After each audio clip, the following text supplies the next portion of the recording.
అందరికీ నమస్కారం అమ్మ. ఈరోజు మనం తెలుసుకుంటున్న అంశం ఏంటంటే 10th క్లాస్ గ్రాండ్ టెస్ట్ 2024-25కి సంబంధించి సోషల్ టోటల్ క్వశ్చన్ పేపర్ని చూద్దాం. వీడియోలోకి వెళ్ళే ముందు ఇంకా మన ఛానల్ సబ్స్క్రైబ్ చేసుకొని వాళ్ళు ఎవరైనా దయచేసి సబ్స్క్రైబ్ చేసుకొని లైక్ చేసి షేర్ చేసి మీ ఫ్రెండ్స్కు రిలేటివ్స్ అందరికీ సబ్స్క్రైబ్ చేసుకోమని చెప్పండి.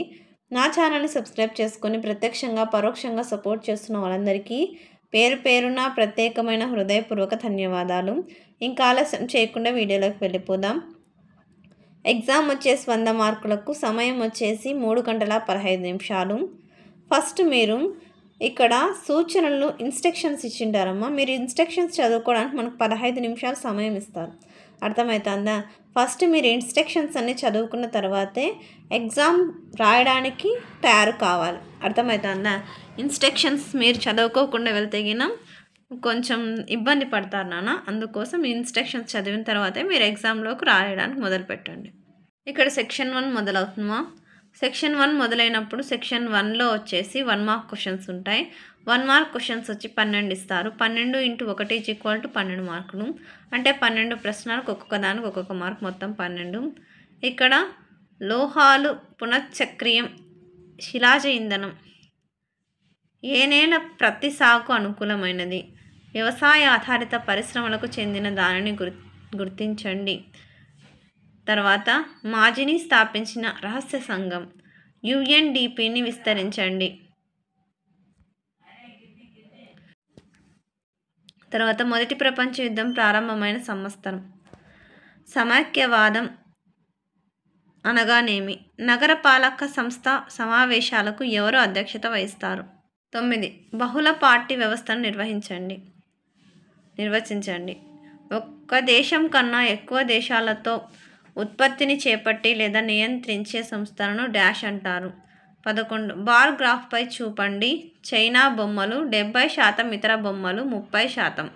తర్వాత 12 క్రింద ఇవ్వబడిన దేశాలను బట్టి వాటి స్థానం ఆధారంగా పడమర నుంచి తూర్పుకు అమర్చండి. Vietnam, Japan, Brazil, Egypt. తర్వాత సెక్షన్ 2 అమ్మ. ఇక్కడ చూస్తే మనకు 2 మార్క్స్ క్వశ్చన్స్ వస్తాయి. 8 ఇస్తారు. 8 2 16 మార్కులు.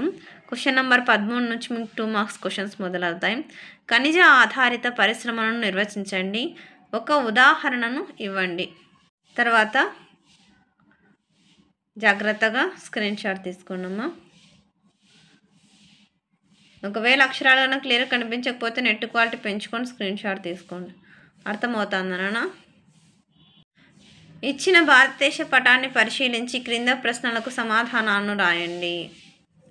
ఇక్కడ భారతదేశ పటం ఇచ్చినారు కదా, దీనికి సంబంధించిన ప్రశ్నలు ఉన్నాయి. దానికి సంబంధించిన ప్రశ్నలు రాయాలి. అర్థమవుతుందా? ఇది ఇంగ్లీష్లో ఉంటుందమ్మా, ఇంగ్లీష్ మీడియం వాళ్ళకి. తర్వాత మనకి ఇక్కడ భారతదేశ పటం తెలుగులో ఉంటుంది. ఇది స్క్రీన్ షాట్ తీసుకోండి. దీనికి సంబంధించిన ప్రశ్నలు ఇస్తారు, దాని గురించి మళ్ళీ రాయడం మీరు. అర్థమవుతుందా? జాగ్రత్తగా స్క్రీన్ షాట్ తీసుకోండి మా. తర్వాత ఇక్కడ క్వశ్చన్ నెంబర్ ఏ, న్యూ మంగళూరు నౌకాశ్రయం ఏ రాష్ట్రానికి చెందింది? కర్ణాటక. బి, చెన్నైలో ఉన్న అంతర్జాతీయ విమానాశ్రయం పేరేమిటి? ఇక్కడ చెన్నైలో ఉన్న అంతర్జాతీయ విమానాశ్రయం మీనాంబకం. ఓకేనా? తర్వాత క్వశ్చన్ నెంబర్ 15, రవాణా ప్రసార సాధనాలను దేశ ఆర్థిక వ్యవస్థకు జీవనాడులని ఎందుకు పిలుస్తారు? క్వశ్చన్ నెంబర్ 16, అచ్చు యంత్రం 19వ శతాబ్దంలోని భారతీయ సమాజానికి ఒక రూపము ఇచ్చుటలో ప్రధాన పాత్ర పోషించినది. వ్యాఖ్యానించండి. క్వశ్చన్ నెంబర్ 17, కేంద్ర జాబితా మరియు రాష్ట్ర జాబితాలకు ఉదాహరణలిమ్ము. నేడు మహిళలు ఎదుర్కొంటున్న సమస్యలను పేర్కొనండి. క్వశ్చన్ నెంబర్ 19, భారతదేశంపై ప్రపంచీకరణ ప్రభావాన్ని తెలపండి. క్వశ్చన్ నెంబర్ 20, ఒక వస్తువును కొనబోయే ముందు వినియోగదారులు తీసుకోవలసిన జాగ్రత్తలను తెలపండి. సెక్షన్ 3, ఇక్కడ 4 మార్కుల ప్రశ్నలు, 8 ఇస్తారు, 32 మార్కులు. క్వశ్చన్ నెంబర్ 21, మానవ కార్యకలాపాలు వృక్ష మరియు జంతుజాలాల క్షీణతకు ఎలా ప్రభావితం చేశాయి? వివరించండి. క్వశ్చన్ నెంబర్ 22, ఖనిజ సంరక్షణ ప్రాధాన్యతను వివరించండి. క్వశ్చన్ నెంబర్ 23 నుంచి ఇవ్వబడిన పటాన్ని పరిశీలించి క్రింది ప్రశ్నలకు సమాధానాలను రాయండి. ఇక్కడ ఈ పటాన్ని పరిశీలించాలి. ఇది ఇంగ్లీష్లో ఉంటుందమ్మా. తర్వాత ఇక్కడ కింద తెలుగులో కూడా ఉంటుంది. జాగ్రత్తగా స్క్రీన్ షాట్ తీసుకోండి. అర్థమవుతుందా? మీకు ఇంకా ఎటువంటి వీడియోస్ కావాలని నాకు కామెంట్ సెక్షన్లో తెలియజేస్తే నేను వీడియోలు ఖచ్చితంగా మీకు అప్లోడ్ చేస్తాను. కొంచెం ఆలస్యమైన అవుతుంది కానీ ఖచ్చితంగా అంటే అప్లోడ్ చేస్తాను. దానికి మీరు చేసుకోవాల్సిందంతా మన ఛానల్ సబ్స్క్రైబ్ చేసుకొని లైక్ చేసి షేర్ చేసి మీ ఫ్రెండ్స్కు రిలేటివ్స్ అందరికీ సబ్స్క్రైబ్ చేసుకోమని చెప్పండి. నా ఛానల్ని సబ్స్క్రైబ్ చేసుకొని ప్రత్యక్షంగా పరోక్షంగా సపోర్ట్ చేస్తున్న వాళ్ళందరికీ పేరు పేరున ప్రత్యేకమైన హృదయపూర్వక ధన్యవాదాలు. ఇంకా వీడియోలోకి వెళ్ళిపోదాం. క్వశ్చన్ నెంబర్ ఏ. ఈ పటం ఒక దేశ ఏకీకరణకు తెలియచేస్తుంది. ఆ దేశం పేరేమిటి? ఉత్తరం వైపు ఉన్న ఏదైనా సముద్రం పేరు రాయండి. దక్షిణం వైపు ఉన్న సామ్రాజ్యం పేరు ఏమిటి? ఏకీకరణ సమయంలో ఫ్రాన్స్ ఛాన్సలర్ ఎవరు? తర్వాత క్వశ్చన్ నెంబర్ 24. 19వ శతాబ్దపు ఐరోపాలోని కొంతమంది పారిశ్రామికవేత్తలు యంత్రాల కంటే చేతి పనికి ఎందుకు ప్రాధాన్యతనిచ్చినారు? 25వ క్వశ్చన్. ఇవ్వబడిన బార్ గ్రాఫ్ను పరిశీలించండి. నీవు గమనించిన ఏదైనా 4 అంశాలను విమర్శనాత్మకంగా విశ్లేషించండి. తర్వాత ఇక్కడ బార్ చార్ట్ని మీరు జాగ్రత్తగా స్క్రీన్ షాట్ తీసుకోండి. అర్థమవుతుందా? దీనికి సంబంధించి ప్రశ్నలు ఉంటాయి. ఇప్పుడు అది ఇంగ్లీష్లో చూస్తున్నారు కదా, ఇది జాగ్రత్తగా స్క్రీన్ షాట్ తీసుకోండి. అర్థమవుతుందా నాన్న? ఇప్పుడు దీనికి సంబంధించిన ప్రశ్నలు. Question number 26. ప్రజాస్వామ్య ప్రభుత్వం మిగతా అన్ని ప్రభుత్వాల కంటే ఉత్తమమైనది, ప్రశంసించండి. Question number 27. చుట్టుపక్కల మీరు గమనించిన పర్యావరణ క్షీణత గురించి కొన్ని ఉదాహరణలు ఇవ్వండి. 28. ప్రజలలో వినియోగదారుల హక్కులను చైతన్యపరచడానికి ఒక కరపత్రాన్ని తయారు చేయండి. రోమన్ 4 సెక్షన్ 4 అమ్మా ఇది. ఇక్కడ 8 మార్క్స్ క్వశ్చన్స్ ఉంటాయి మీకు. ఇక్కడ 5 ఇస్తారు 8 marks questions. 5 × 8 = 40 marks. Question number 29లో ఏబి అని ఇస్తారు. ఏ చూద్దాం. నీటి వనరుల ప్రాముఖ్యతను వివరించండి, లేదా అది రాకపోతే బి. భారత వ్యవసాయ రంగం యొక్క ఏదైనా 4 లక్షణాలను రాయండి. తర్వాత నెక్స్ట్ 30లో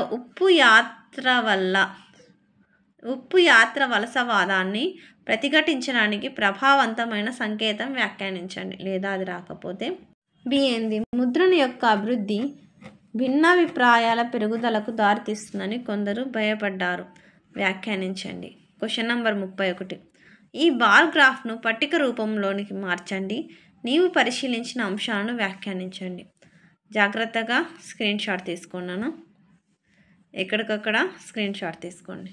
తర్వాత రేఖాచిత్రం. ఉపాధులు వివిధ రంగాల వాటా.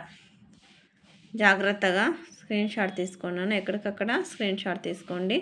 ఒకవేళ అక్షరాలు కనుక క్లియర్ కనిపించకపోతే నెట్ క్వాలిటీ పెంచుకొని స్క్రీన్ షాట్ తీసుకోండి. తర్వాత బి. క్రింది పై గ్రాఫ్ను పరిశీలించి వ్యాఖ్యానించండి. జాగ్రత్తగా స్క్రీన్ షాట్ తీసుకోండి. ఒకవేళ అక్షరాలు కనుక క్లియర్ కనిపించకపోతే నెట్ క్వాలిటీ పెంచుకొని స్క్రీన్ షాట్. రేఖాచిత్రం. పట్టణ కుటుంబాలు తీసుకున్న అన్ని రుణాలలో ఎంత శాతం నియత రుణాలు మరియు ఎంత శాతం అనియత రుణాలు ఉన్నాయి? జాగ్రత్తగా స్క్రీన్ షాట్ తీసుకోండమ్మా. తర్వాత క్వశ్చన్ నెంబర్ 32లో భారతదేశంలోని అధికార విభజన విధానాన్ని మూల్యాంకనం చేయండి, లేదా జాతీయ పార్టీ యొక్క లక్షణాలను వివరించండి. Question number 33. క్రింది వాటిని ఇవ్వబడిన భారతదేశ అవుట్లైన్ పటంలో గుర్తించండి. నర్మదా నది, బీహార్, దక్కన్ పీఠభూమి, కన్యాకుమారి, లేదా కవరట్టి, గుజరాత్, చండీగఢ్, ఆరావళి పర్వతాలు. అందరికీ ధన్యవాదాలమ్మా. బి. ఇప్పుడు మనము ఏ చూసినాము ఇండియా మ్యాప్లో. ఇప్పుడు బి చూద్దాం. ఇది వరల్డ్ మ్యాప్.